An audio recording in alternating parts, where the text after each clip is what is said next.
Hey, my name is Patrick Curtis, CEO and founder of Wall Street Oasis. Today we got another great chat with Taylor. Taylor was a sophomore when he joined WSO Academy. Now, interestingly enough, he already had a job offer in high finance when he joined Academy. So why would he actually join if that's the main purpose of the program? Well, you have to listen to the episode to find out why, and specifically listen to exactly how he was able to leverage and get the most value out of the program. Enjoy.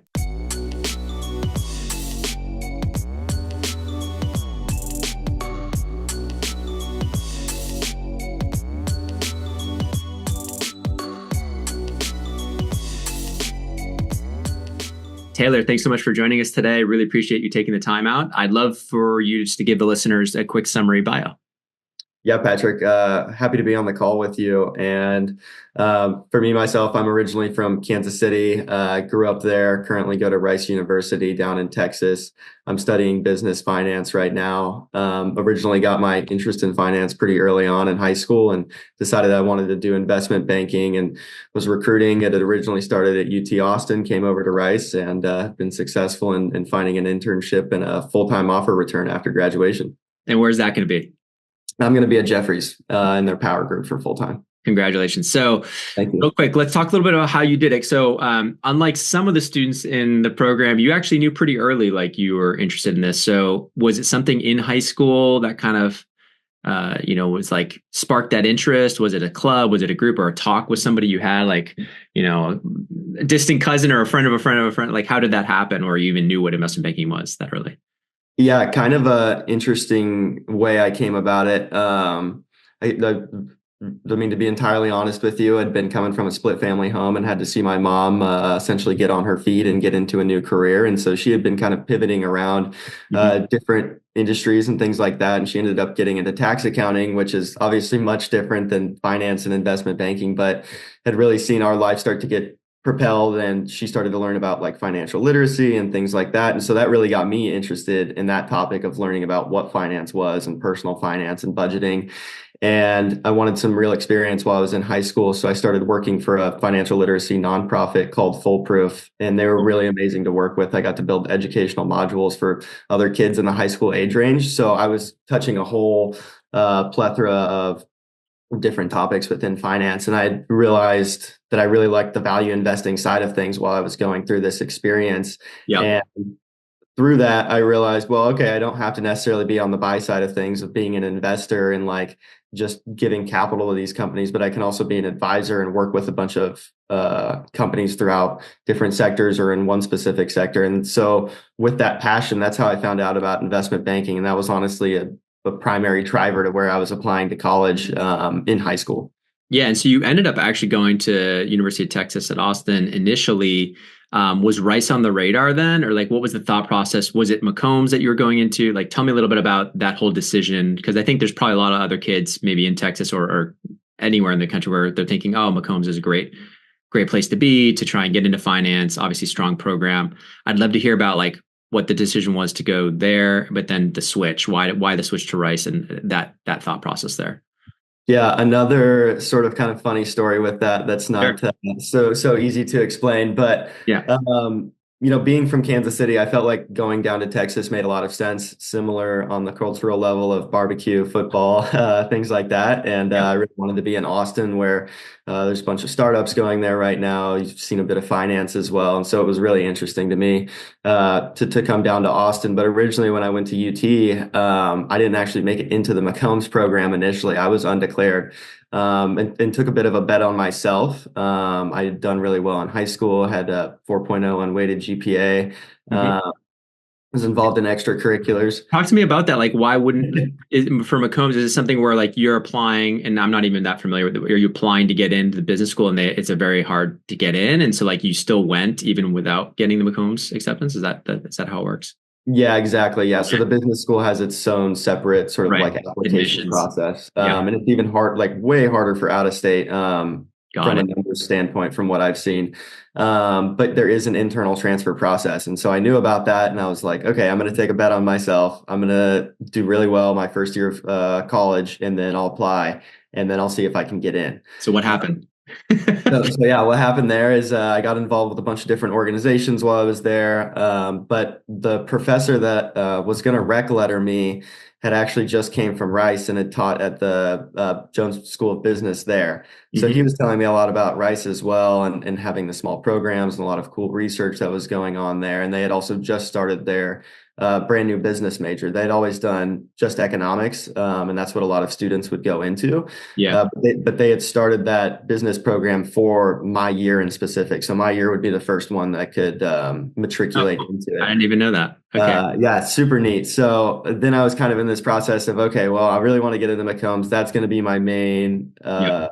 takeaway to be able to get into investment banking. I know that there's kind of a divide between just being like a econ student and being a McCombs student. McCombs Yep. student get all the info sessions and Oh, they get everything. Yeah, they get yeah, fed, the clubs, everything. Yeah. So if you're not in yeah, McCombs, it's very hard, right? So, okay. So exactly. tell me what happened, and Yeah, then so I worked really hard, was able to get into both programs. So I was left with this really hard decision of, do I go into McCombs now or do I go to Rice? It felt like to me Rice made a lot of sense. I really liked the smaller school aspect. When Mhm. I was at UT, a lot of people were from Texas. They were already friends. They already knew each other. You could kind of see how that molded itself into like organizations as well and things like that. Yeah. So you And felt a little bit more like an outsider there. yeah, exactly. So Okay. I feel like coming to a smaller school and being right in the heart of Houston with all the investment banks made a lot of sense because I could just call someone or meet them for a coffee chat right down the road in 15 minutes and sort of Amazing. have that nice ability to do that.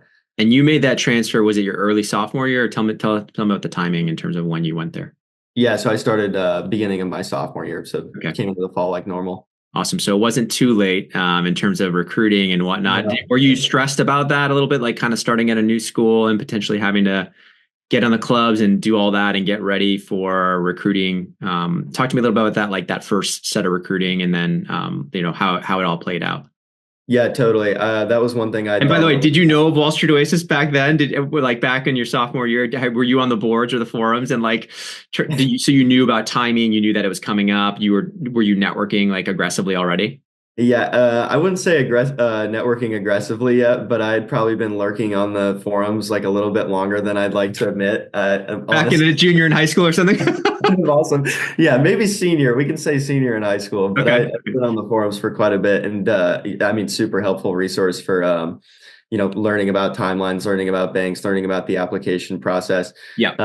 So in that fall when I'd first come into things, I knew it'd be difficult to get involved with the orgs, but I just did what I can, right? There was like there's one main finance organization, they have a training program. I went through that, was able to get in. That was amazing. And then throughout that semester, there was a couple information sessions, or maybe just one, honestly, that was really hosted, and it was with Goldman. And I had a coffee chat with one of our alum after that, and he told me, hey, can't really do much right now. Reach back out to me in the spring. And most banks are going to kind of tell you that anyway, since our trackers aren't open. So he was like, just work on technical prep and getting ready and being well fleshed out yourself. And then really start networking like come winter, springtime. So that's when I really bumped up the networking was over winter break. And then going into the spring, especially January and February, it was It's nose crazy. to the grindstone in terms of emailing and calls. Was it tough for you to kind of balance schoolwork with that? Because I mean, I see you had still a perfect GPA, or like, you were able to get a perfect GPA still. How did you kind of manage your time? Did you still have time for fun, or was it like literally just pure focus? I would say it was pure focus, especially in the Yeah. spring. In the fall, probably a little bit more relaxed in ways, but at the same time, I knew that's where my main GPA was going to come from Yes. with the fall sophomore semester. So that's Yeah, what yeah, mattered yeah. the most. So doing a ton of school then, and then in the spring, my thought process on it was, well, this is a job that's going to essentially change my life and change my family to come as well. So this is something I don't want to take for granted, and it's not something I want to miss, right? So I set a rule for myself that I was going to have no going out until I got some sort of offer. So that meant like on the weekends, no partings, no like little Wow. kickback with friends, just You every put in day. some suffering there. Yeah, so it was, but I mean that made it so much more worth it because I felt like after getting an offer, it was I had earned that sunset, right? Now I can Yes. go out and I can hang out with friends and go to a party or something like that and really Yeah, be yeah, able yeah. to enjoy it and That's not awesome. stress about, hey, I have to get a job that I really So want. You were talking about kind of the recruiting during sophomore year. Obviously at Rice, it's very strong in Houston, oil and gas, right? In terms of alums. So was your focus just, hey, get an offer there? Were you thinking at all about New York or anywhere else? Or like, tell me a little bit about your thought process in terms of that. Like, were you recruiting elsewhere, or was it just like, hey, let me hyper focus on what's the most likely? Yeah, it was definitely getting an offer and focusing on the most likely. I think that is something I did miss in my early on interest in high school, was kind of knowing about the sectors and that divide. So once I had actually gotten to Houston, and had been in Texas for a little bit, that's where I started to learn, okay, this is going to be all oil and gas. That's where your career is going to continue to be, and that's where also exits are going to end up as well. But I was already in Texas, so it's like, okay, let's make the best of it. Yep. Let's get an offer. And I think doing the most likely and getting that IB feather in your hat is Yeah. second to none. So that really was my goal there. And so talk to me a little bit about the process. So it kicked off, December, I remember a few firms opened up. In January, really kind of the floodgates opened and a bunch of firms opened. I think RBC opened in September, which was insane. Then it was Yeah. like Houlihan and a few others in like December.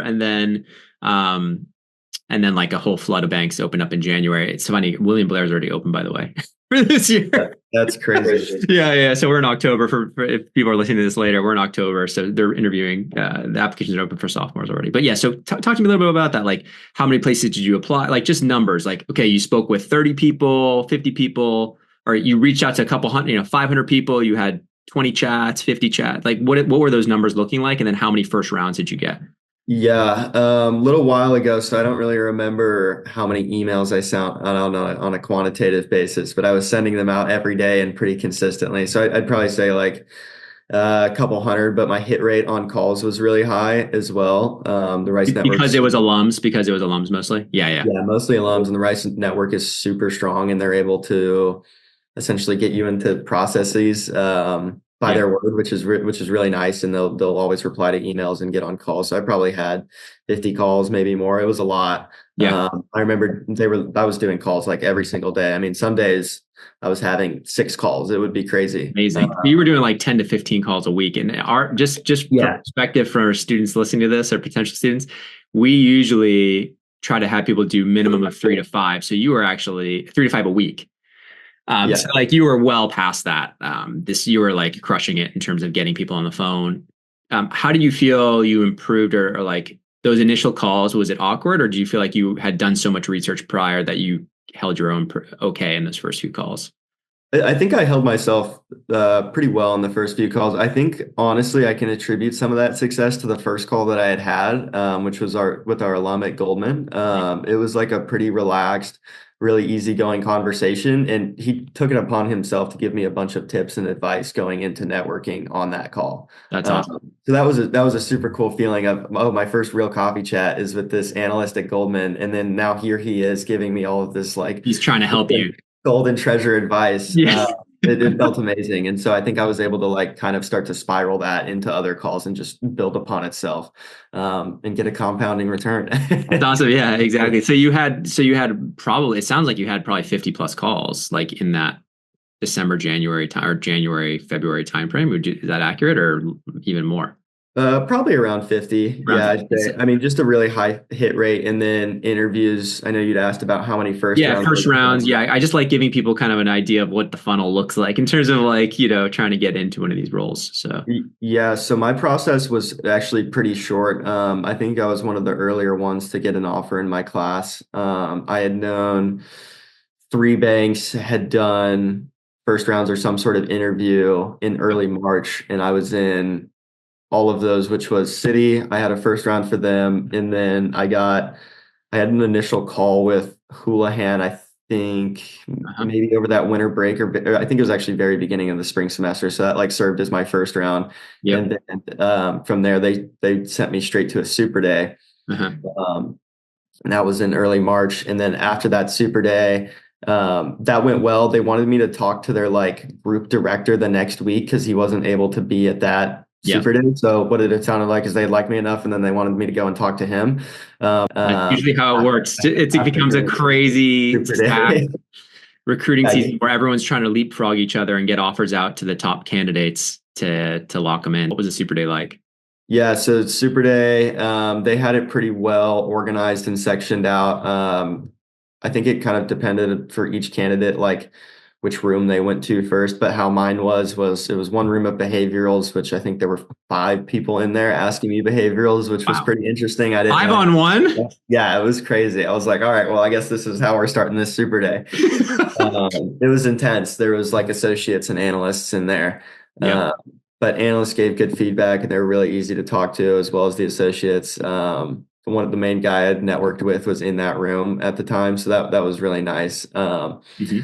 And then from there was a technical room. That was they definitely put the heat on there. Was You it could oil and gas specific, or was it more like just general technical around valuation, DCF, that type of stuff? It had a mix. Yeah. It was a bit of both. They really want you to know your oil and gas, and they look for that interest in the behavioral and sort of like Yeah. conversation type parts of the interview as well. Yeah. But that technical is intense. That I knew they were playing. One guy was bad cop and one guy was good cop. I was getting questions I knew were 100% right, and he'd be like, "Are you sure about that?" Yeah. Yeah. Just to mess with me, and I'd be like, "Okay." So I caught on to that trick and realized I had to like relax and not let that get to me, since that was a part of the game, for lack of Yeah. better words. Yeah. I had that at a So Goldman interview once where there was like literally a guy who's just like rolling his eyes and on his phone, on his back then it was yeah, BlackBerry, believe it or not, on his BlackBerry scrolling, like pretending he's not even listening, just like, oh, this guy. Right. It's just, and then one person was really nice and smiling at me the whole time. So how did you deal with that? I assume you still engage with the bad cop a little bit, like you still aren't like ignoring them. oh yeah, I had to. He was the main one asking me Oh, okay. technically. Okay. So so I had to be able to cope with it. But I think that was the like having that knowledge going into it of sometimes that happens, which I had Yep. like seen from reading on the forum, to be entirely honest, that Yep. people will do that. Once you get that clue, you need to be able to just kind of like relax and know that that's what's going on and just answer technicals how you normally would and just be confident in everything that you're doing. And if they do say, "Hey, are you sure about that?" Yeah, definitely think about it for a second. But if you're confident, like don't Yeah. let that, I take love away that. from your skill in it. And then the last room after that was like a more of a tell me about yourself sort of room with all of the like VPs and then head directors in the office. So I think that was like the fit room, you Yep. could say. So that was really good. I got along really well with them and was able to tell my story and talk about the bank as a whole. And then about an hour later, I got a call for an offer, which was super sweet. So that really got me into my summer analyst internship. That's amazing. So yeah, you basically so by what when this was February or January, late January? Or no, March. You Uh, said the early March, yeah. early March. So that you had this offer before the end of your sophomore year, locked up for junior summer. This is just for Yeah. people who don't understand how crazy early it is. What about sophomore summer? Did you have anything locked up then, or it didn't matter? Like you're just like whatever, I'm gonna relax this summer. Or had you kind of already been recruiting for sophomore summer? What was your thought process then? Yeah, so I had a summer sophomore internship. I can't remember the exact timing. Well, or no, I did get it before my investment banking internship. So that process was luckily really easy for me. I knew I had to be shooting out there to get some applications out and be talking to people. Yeah, But Rice has this externship program where it's essentially like a mini internship, and I had applied to that in the fall. And nice. so you go to I went to a firm, there's a power company for like a week and got to see their finance and treasury side of things. And then they were using that to segue into their summer internships. Yeah, So I had that. And so I knew that that would be like a good shot of getting in there since that like cohort for that externship was pretty small. yeah, But I had went to the career fair and had found another power company and they were recruiting for their finance team. And so they ended up calling me back and I started interviewing with them and I was able to tell them about that externship. And so I think that helped a lot. And I was able to get an offer from them. And then I went to the other place and I said, "Hey, I've got an offer. Are you guys starting your process?" I interviewed with them, got the offer there. But I actually went to the place that I went to the career fair for and not the ones. interesting. Yeah, and do you feel like did that externship and that other kind of subsequent like having that offer in your back pocket helped you land your junior summer, or did it not really play a role? Do you think? Like, did you bring it up at all? I don't think it played a huge role. It definitely got brought up like very briefly. It was essentially our, hey, Yeah. have you locked up anything for this summer? No worries if you haven't. And that happened with like several of the banks that I talked to. Yeah. It So was, on the margin, it probably helped a little bit to show that you already had something locked up in oil and gas in kind of that power space. yeah, Right? I think that was the biggest thing was it more kind of adds to the story of, hey, Yeah. I want to do energy. And Yeah. so that enabled, those conversations to go a little easier. Okay, so you are kind of flying high. Your whole goal, all the sacrifice you had put in from freshman year, transferring, all the clubs, studying, making sure your GPA is high, doing all the prep, it had paid off. You kind of had this junior summer internship and the conversions. I assume you knew the conversions from internship to full time were good. Yep. So you're kind of going in pretty confident. And then I think that's when we started talking more Yeah. specifically about Academy, and you decided to join us, even though you already had kind of a junior summer internship. Can you tell me why, or tell the audience why you even would consider joining Academy for that? I think it's pretty interesting because we do have this from time to time. We have really strong students who come in and decide, even though they have an offer rolled up, they still want that additional education and stuff like that.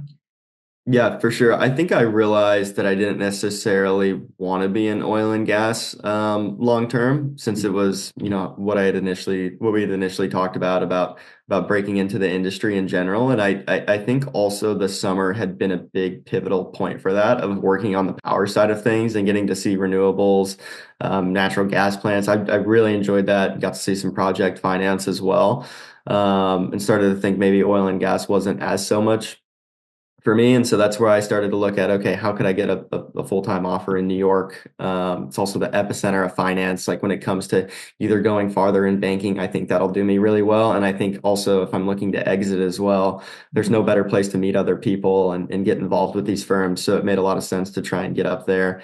So that's where I wanted to reach out to the academy because at Rice, we're pretty good in Houston, already being physically located in Houston, but when it comes to New York, we aren't necessarily on the target school list. So there's a whole Yeah, for lot people who know, of McCombs and Rice are kind of probably the two strongest schools in terms of finance in Texas. No shade to A&M. We have plenty of students there who do pretty well too. But point being, it is very hard to get from Texas up to New York. Like it's not a slam dunk, even for someone like you that was super prepared. So I think you saw us like as increasing your odds of being able to make that transition. So talk to me a little bit about just the kind of how you prepared, how you kind of laid a foundation. Because I know once you kind of made that decision of, hey, I think I am going to try for New York. Talk to the people how you kind of approached that whole process. So was it like, hey, ramp up the networking again, going into junior year, and talk to me about, it was pretty tough hiring market. Like I remember you were talking to people at Barclays, you were talking to people at other places, and like there weren't a lot of lateral seats going around. There weren't a lot of extra seats going around this past year. This wasn't 2020. This was 2023, right? 22, 23. So it's like a really tough time to be trying to make that lateral move. So tell us a little bit about how you actually even pulled it off. Yeah, for sure. So I knew it would be difficult and definitely saw the academy as being able to increase my odds. I think I was able to talk to a lot of really great people that gave me some good insight on how to get into these other firms outside of Houston. And it's to make a lot of really good tangible connections. And that honestly, quality was better in quantity if I could do it, because when it comes down to it for full-time recruiting, it's not necessarily so much, hey, he's talked to like four analysts, and so that means he gets one first round interview now. A lot of times it's this specific person knows that there's an opening in their group and you've been talking to them, and so they're able to get you in that way. And Yeah. so I think I was able to learn that from the academy and learn how to talk to people, again, from my kind of like having this internship experience already locked up, but how to do that transition and why I wanted to do it. And also not say, hey, I want to go to New York before I've even, worked at where I'm at already. Yeah. And so started to network again, started to get out some more touch points, but really started to keep up to date with those people. And that's something that I really got better at compared to sophomore year. I guess you don't even really have to do it sophomore year. You can talk to people once and then it goes throughout your recruiting process and you're good to go. But when it comes to full time, you want to be in their thought process well before the summer and well before it kind of comes to recruiting. So it was, hey, let's keep and maintain quality relationships. So how do Yeah. I update people? How do I get on these new calls and kind of explain my goals and things like that? And then also get prep back up for interviews. It's difficult to be way out of it, and especially like then go through a summer and doing the work, I will say, is like different than sitting down and doing interview style S questions. I mean, I had analysts that I had like talked to and they, had said themselves, I couldn't pass a technical interview right now just because sometimes it's like memorization type Yeah. stuff. Like you Yeah, do have the, you get rusty. You get rusty for sure. So did you take yeah. advantage of like the mocks with us, kind of leading up to any of your kind of what I'd call lateral or lateral kind of opportunities? Like, were you doing any of that stuff with us, or was it more like, hey, were you leveraging us for more like the networking and getting in touch with certain people at certain banks? Yeah, it was more the networking aspect of it, but I also did prep up a lot on the behavioral side of things. One thing that did happen in my sophomore recruiting was I was much more concerned about technicals, which I think was smart. That was something that I Yeah. was more worrisome, and I think I'm pretty good at talking on my feet. But I do think even if you're good at talking on your feet, you can definitely bolster that toolbox that you have going into things. So that's something that I really did at the academy, was like sitting down with the 7 stories and then tell me about yourself and making that really well refined and being able to use Yeah. that in future calls and interviews. So again, Especially the answering the question, well, why are you coming to New York? Why New York when you already got yeah, an offer in Houston, right? yeah, exactly. Yeah, that's important to make sure you have that down because you're going to get that every single time. Yep. Yeah. Yeah. Helped a ton with that. And then a lot of the courses as well. I wanted to just be good going into the summer. And people will tell you, they're going to teach you everything on the job and you're going to be able to do well and just put your nose to the grindstone and be willing to work and learn and you'll do well. And that's true. But I do think having like a good foundation going into things will help you speed up, will help you understand things better. You don't have to sit there and have that bang your head on the wall moment like you might otherwise. And so I was able to use like the courses as well. So Yeah, you want to tell people the award you won? yeah. So we had a This is Excel great. competition over the summer. It was like a formatting competition called the Excel Olympics. And so it was both the summer analysts and the summer associates. So the MBA guys all competing in this competition. I think about 150-ish people. I ended up getting second in that. But placing, they sent me a trophy. So I got a deal toy style trophy that's got like the Olympics 3D made inside of the loose site. It's pretty cool. So That's amazing. That's amazing. definitely had a good I have some foundation. old Lucite from we actually one year we sent out silver bananas to like the top members of WSO. That's We got to pretty do that cool. again. It was very expensive, but people loved it. It was like going viral on socials. But I anyway, gotta go with this. yeah, we got to work hard. You got to I think be King Kong on the site to get that. So Yeah. so okay, so cool. So you leverage the courses, you kind of got really good at financial modeling that helped you at the internship.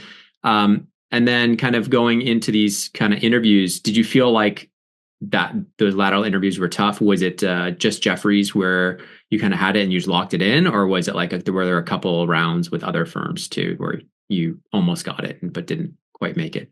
Yeah, I had another round with another firm. But I think like timing wise, it made sense more for me to go to Jefferies. And also be in New York, they were like a different satellite location. Well, I guess they were a tech boutique actually, so not even a satellite location, but I am pretty interested in tech. So that's something I had honestly looked at as well. But then with the Jeffries process, that door opened, and then I did like 7 interviews, I think, with them in a week, Wow. something like that. It was pretty much just like individually talking to a bunch of people on the team, which was really nice.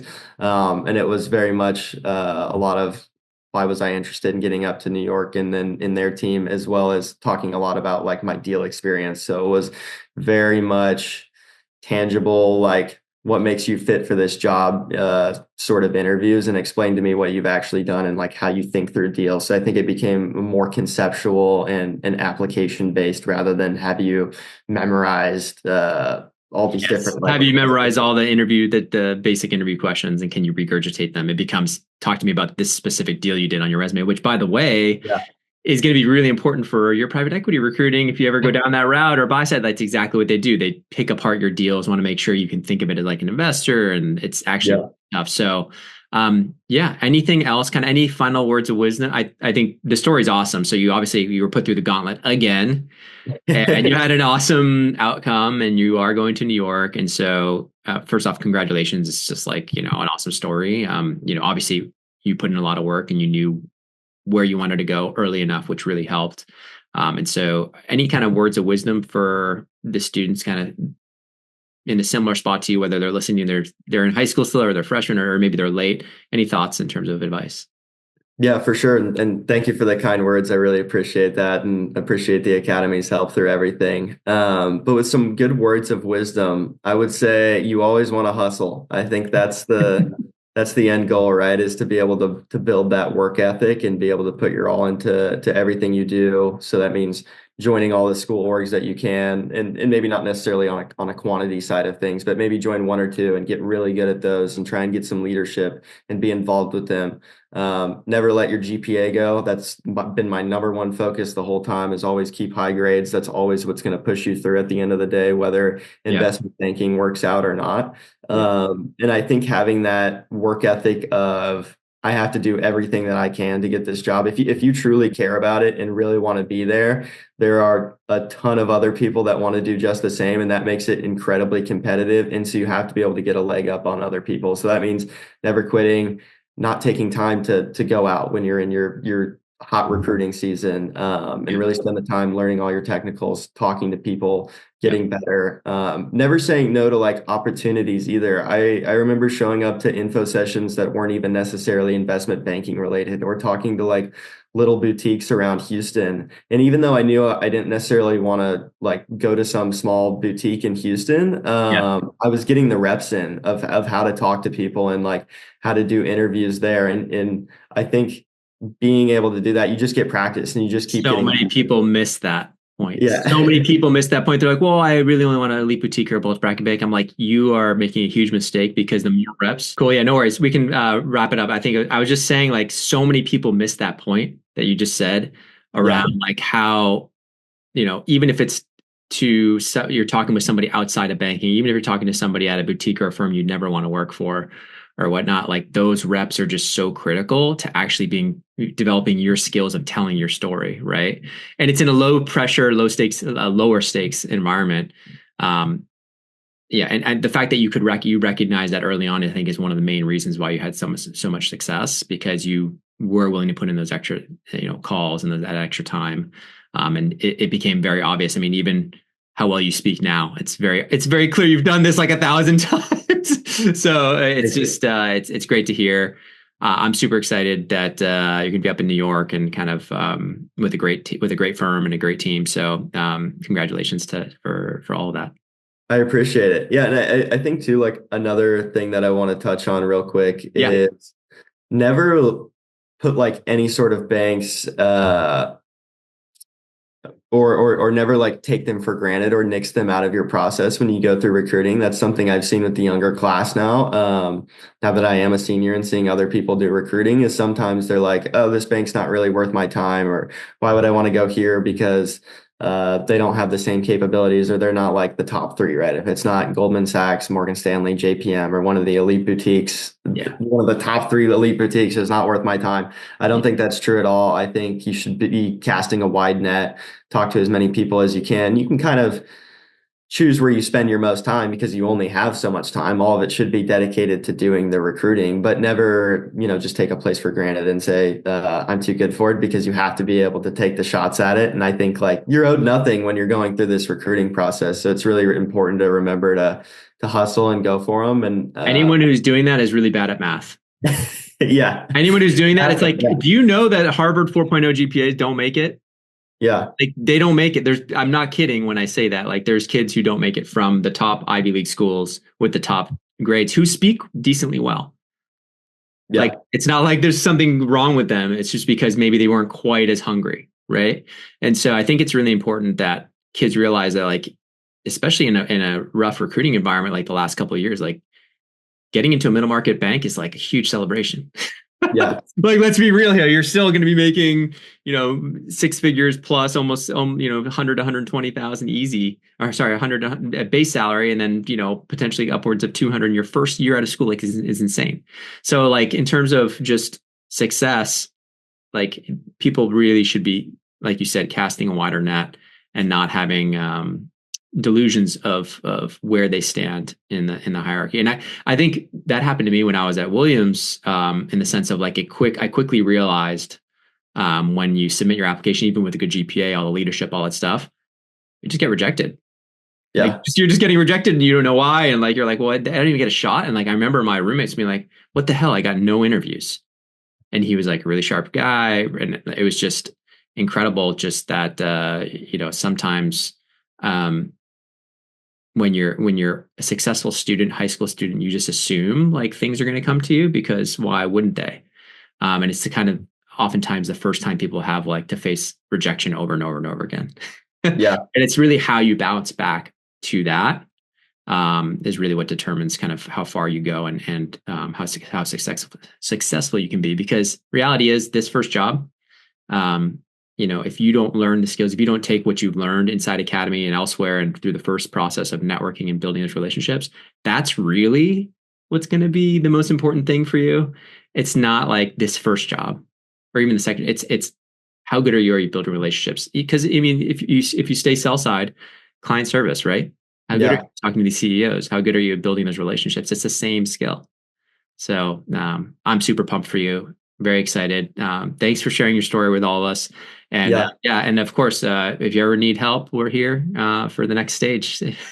Appreciate it. Yeah, definitely. I don't want to keep dragging on, but I guess like one more Yes, final thing. please. I think like best piece of advice, probably super cliche, but definitely be yourself. I think like you might want to expect to go in there and be a robot and give all of the perfect answers and all of the perfect technicals. Definitely try and give all the perfect technicals.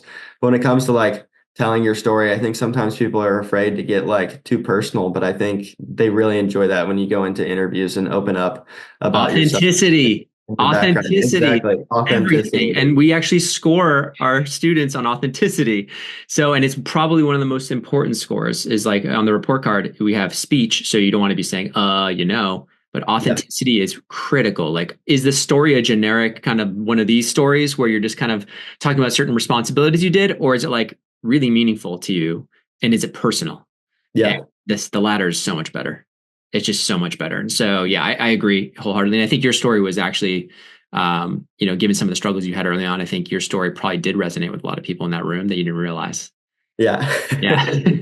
Definitely good to hear. It's been a long fight to be able to have a great bank to go to after school, but super stoked about it and it's all been worth it. And I Awesome. really appreciate your time and all the help from everyone in the academy. Awesome, man. Appreciate your time. Thanks so much. Thank you so much. Have a good one, You Patrick. too. Bye.